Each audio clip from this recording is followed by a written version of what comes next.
ആദായ നികുതി ഘടനയിൽ വലിയ മാറ്റമാണ് മൂന്നാം മോദി സർക്കാരിന്റെ ആദ്യ ബജറ്റ് നടത്തിയത്. പുതിയ സ്കീമിലുള്ള ആദായ നികുതിദായകർക്ക് ആശ്വാസം നൽകുന്ന പ്രഖ്യാപനങ്ങൾ ഇതിൽ ഉൾപ്പെടുന്നുണ്ട്.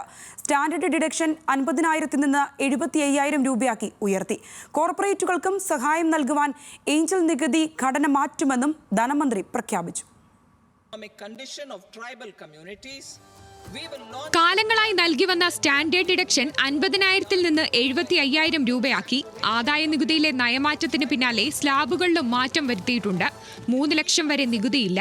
3 മുതൽ 7 ലക്ഷം വരെ 5% നികുതി.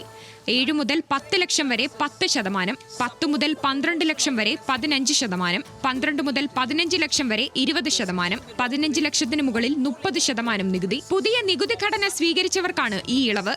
ഇതുവഴി പുതിയ സ്കീമിൽ ഉൾപ്പെട്ടവർക്ക് 17,500 രൂപ ലാഭിക്കാനാവും. പഴയ സ്കീമിലുള്ളവർക്ക് നിലവിലെ സ്ലാബ് തുടരും. പുതിയ സ്കീമിലേക്ക് വ്യക്തികളെ കൊണ്ടുവരാനാണ് ആനുകൂല്യങ്ങൾ പ്രഖ്യാപിച്ചത്. വിദേശ സ്ഥാപനങ്ങൾക്കുള്ള കോർപ്പറേറ്റ് നികുതി 40% നിന്ന് 35% കുറച്ചിട്ടുണ്ട്.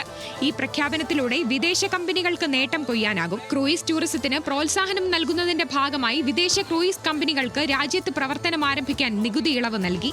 ഏഞ്ചൽ നികുതി കേന്ദ്രം നിർത്തലാക്കുമെന്നാണ് മറ്റൊരു പ്രഖ്യാപനം. ഇ-കൊമേഴ്സിനുള്ള TDS കുറച്ചതും ശ്രദ്ധേയമാണ്. ദീർഘകാല മൂലധന നേട്ടത്തിനുള്ള നികുതിയിലും ഇളവ് പ്രഖ്യാപിച്ചു. 12.5% നികുതിയാണ് ഇനി മുതൽ ദീർഘകാല മൂലധന നേട്ടത്തിലൂടെ ലഭിക്കുന്ന പണത്തിന് നൽകേണ്ടി വരിക. ആദായ നികുതി റിട്ടേൺ വൈകിയാൽ ക്രിമിനൽ നടപടി സ്വീകരിക്കുന്ന മുൻകാല രീതി ഒഴിവാക്കിയതും ശ്രദ്ധേയമാണ്.